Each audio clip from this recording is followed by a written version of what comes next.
Hello and welcome to another episode of CISO Tradecraft, the podcast that provides you with the information, knowledge, and wisdom to be a more effective cybersecurity leader. My name is G. Mark Hardy. I'm your host for today, and we're going to be talking about how cyber protects revenue. Now, I know that may sound like an odd concept with cyber protecting revenue, especially when, most organizations look at cyber as a cost center. However, it is entirely possible. By the end of this episode, you'll have the tradecraft to know how it's done. Hey, last chance, if you like listening or watching CISO Tradecraft, on Wednesday, the 10th of January, ISACA Central Maryland chapter will be hosting the 20th annual Day with GMARK from 8 a.m. to 4 p.m. Eastern Time. You'll earn 7 CPEs, very low cost relative to most other sources of professional accreditation.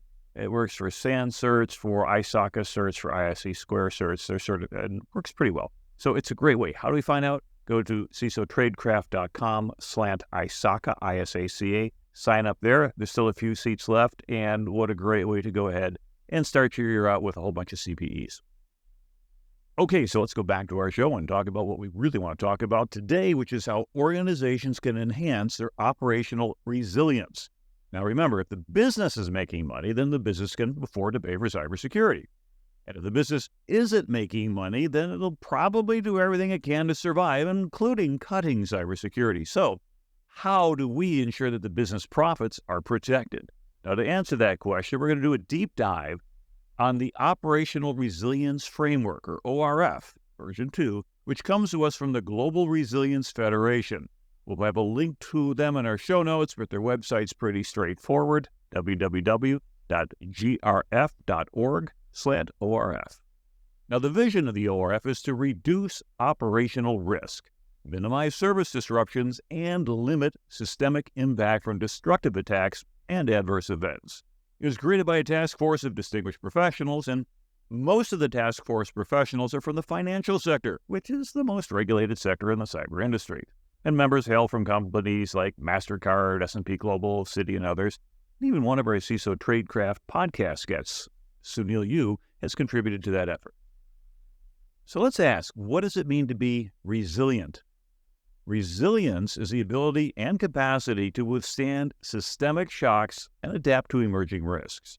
A resilient organization effectively aligns its strategy, operations, management systems, governance structure, and decision support capabilities to uncover and adjust to continually changing risks, endure disruptions to its primary earnings drivers, and create advantages over less adaptive competitors while understanding its role in the broader ecosystem. Now, the ORF is going to provide a template for achieving resilience by doing these things: reducing operational risk, minimizing service disruptions, and limiting the systemic impact from destructive attacks and adverse events. Okay, sounds good. Well, let's dig in a little bit and see what are we really looking to protect against. Cybersecurity attacks are a threat to most companies since they can cause material harm. And if we're going to become resilient against cybersecurity attacks, we need to have a few things. First of all, we need to anticipate and react to changes in cyber attacks. Now, while it's true that there are new cyber attacks each year, many of them haven't changed a whole lot, at least in terms of the general form. So let's go back to episode 33 of CISO Tradecraft from June of 2021, where we talked about 10 steps of cyber incident response playbooks. And we talked about 7 common attacks that we should expect. You know what? All these attacks are still relevant today. Quick review. Number 1, external media.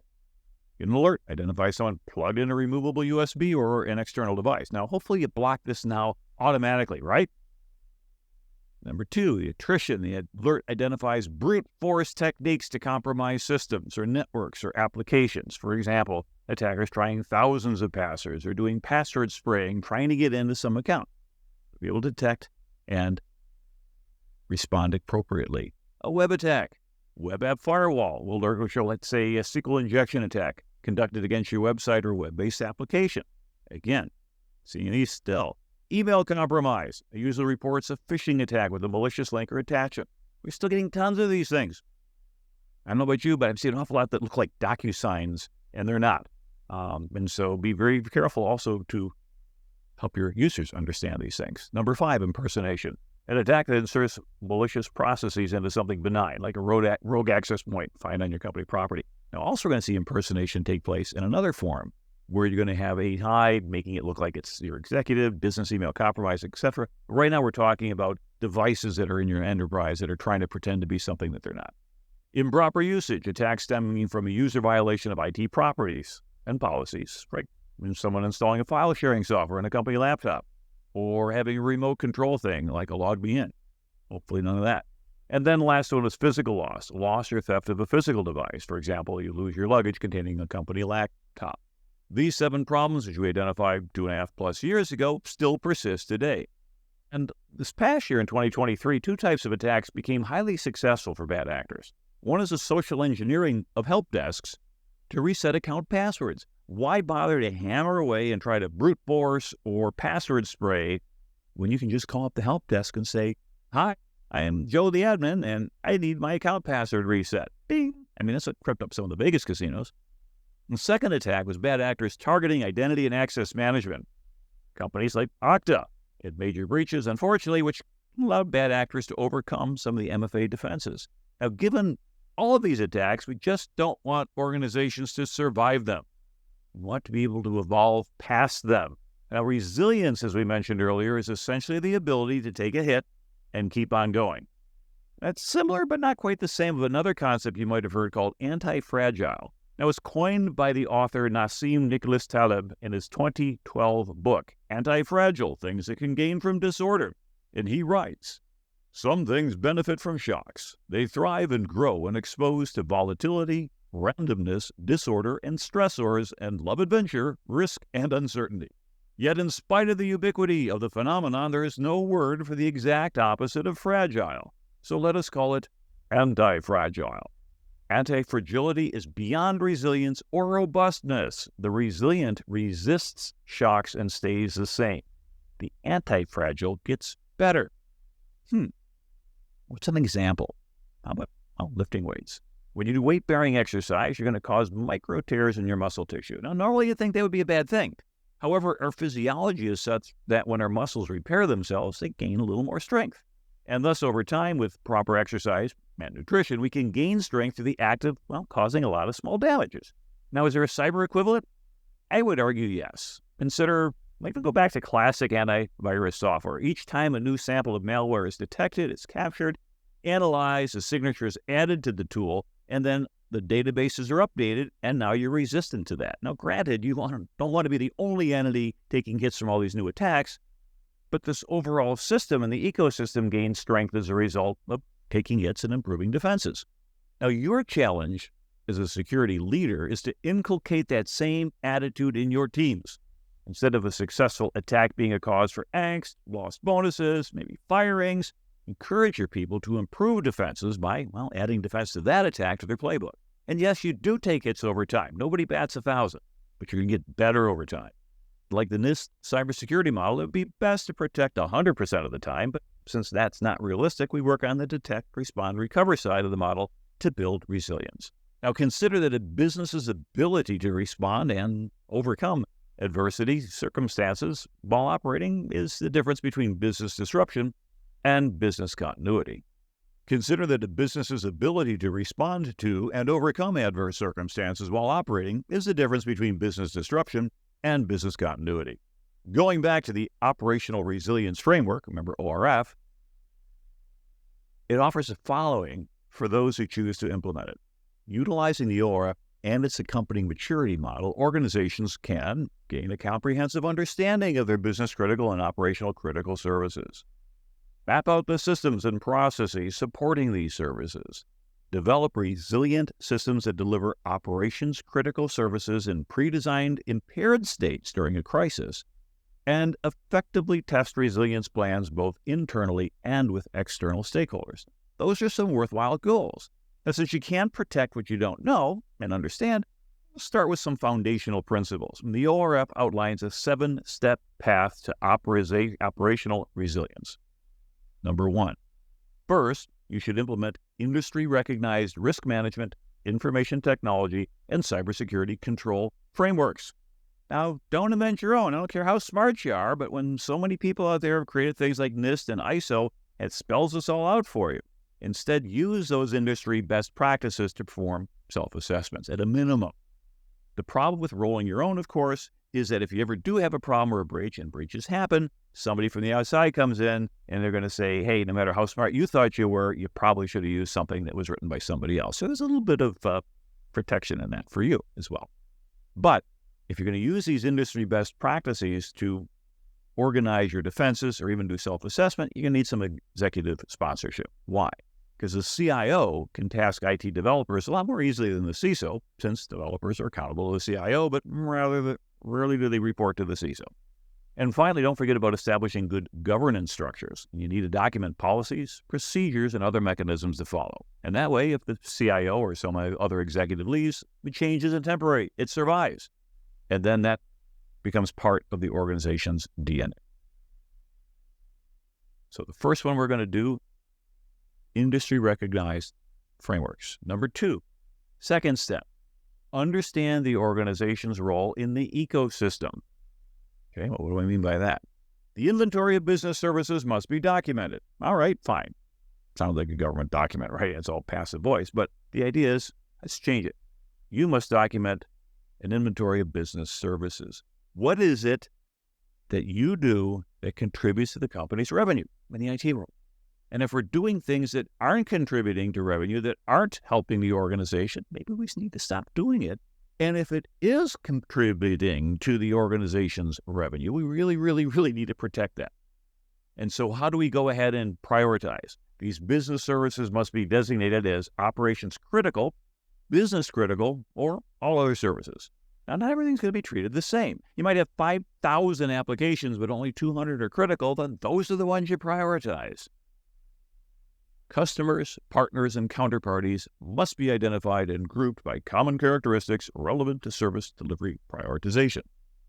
Group them. Why? Don't treat everybody like a snowflake. Not everybody's unique. Yeah, they sort of are, but rather by putting together these sort of themes or commonalities, we can then help more parties faster by being able to go ahead and restore a service set that we know is going to benefit this entire set of people. And lastly, quote, priority level for service delivery must be assigned to each defined customer, partner, and counterparty group for each operational critical and business critical service. Okay, that sounds like a lot, but let's break it down a little bit. We've got service delivery priority, low, medium, high. It sounds like a thing like that. Each defined customer, we got to know where our customers are, right? Our partners and counterparties, somebody with whom we're going to be working with. For example, who supports first? The biggest customer, the one that generates the most revenue? Absolutely. What about we have a business partner that we absolutely need to go ahead and make that relationship? They go up first. They get the highest level of support. But also remember, there's a business question here. There may be contractual obligations that you have to review. So don't make promises from an IT security perspective that are not backed up by business documents.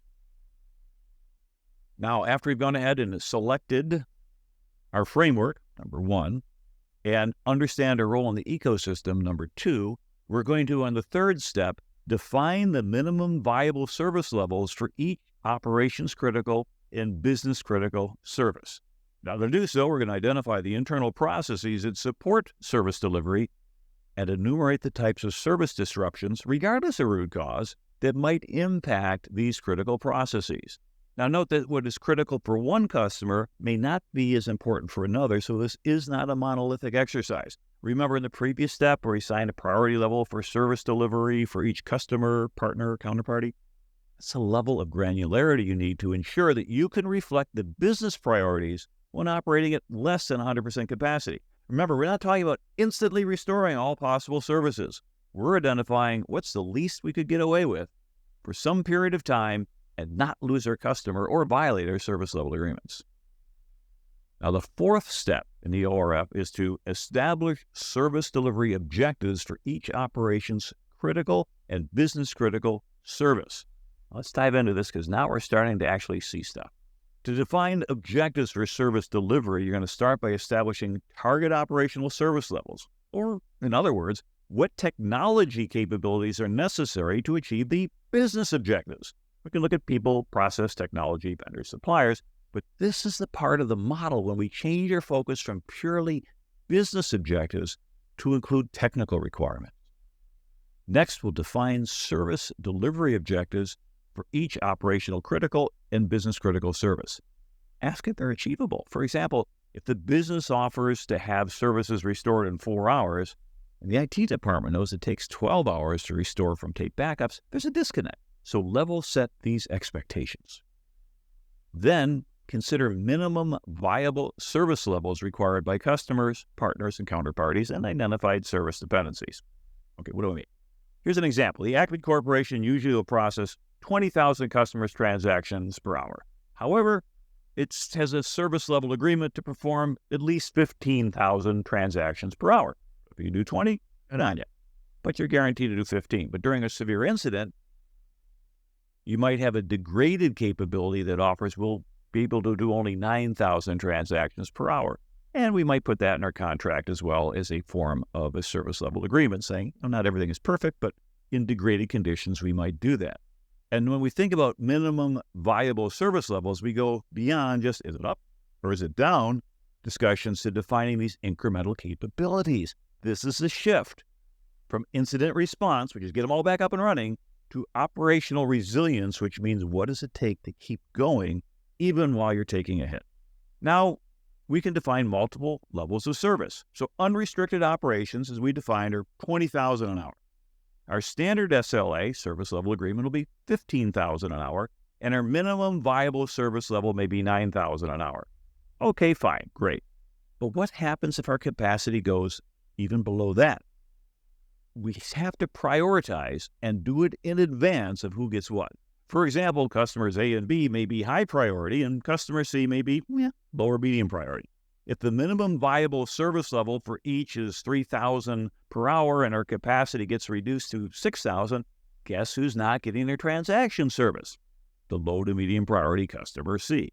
Don't share the pain across all customers equally. It's a good way to lose business. If someone's paying extra for more resilience, deliver it.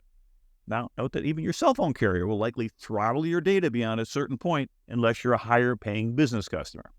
We see this out there. And then finally, define data restoration objectives to meet service delivery objectives for each critical data set component. Let's say restore the service but lost 2 days of data. How will the business re-enter the data for the last 2 days? How long is that going to take? So be sure to set objectives with the business unit so they understand the impact. Now, the fifth step of the ORF states is to preserve the data sets necessary to support operations critical and business critical services. Now, typically when you think about backups, you think of data, right? Well, if you can restore the data, but can't restore the systems that run the data, you're still not operating. 2 considerations here. First, the strategy calls for immutable or read-only backups. For example, if ransomware can corrupt both your operational and your backup sets, you're probably going to be shopping for Bitcoin. Secondly, the critical data sets must include not only consumer and business data, but the applications, systems, networks, core infrastructure services, and configurations required to restore the services, even if it's in an impaired state.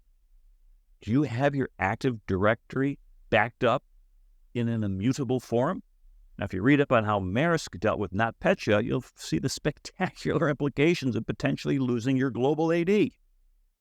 Consider also another key point here is to make sure you understand your data retention requirements. Are they 30 days, a year, 7 years, etc.? And if you don't know them, and you got to guess, you'll probably guess wrong. So if you have any questions about this, talk to your legal team for advice. The 6th step in the ORF state to implement processes to enable recovery and restoration of operations critical and business critical services to meet your service delivery objectives. Now it's starting to come together. Think about this scenario. If everything is completely down,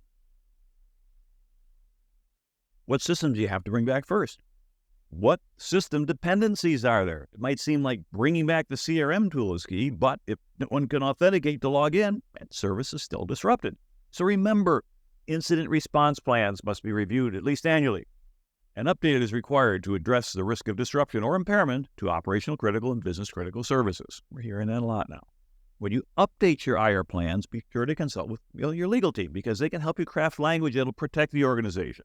For example, you may write a policy that says, we shall respond in 4 hours. Now, the lawyers may want to change that, so we will make a reasonable best effort. but they will not guarantee responding to an incident within 4 hours, and that avoids some potential liability. Now, the seventh and last step of the ORF is to independently evaluate design and test periodically. Your disaster recovery plan may look good on paper, but let's see if it goes according to plan if I pull this Ethernet cable. On this one, there's a couple of key nuggets to understand. The team that designed a control shouldn't be the one to test it. It's best to have an independent team, and this is why we usually see external auditors. And next, for any control failures identified by independent testing, you need to create a remediation plan which is closely monitored to ensure that issues go away.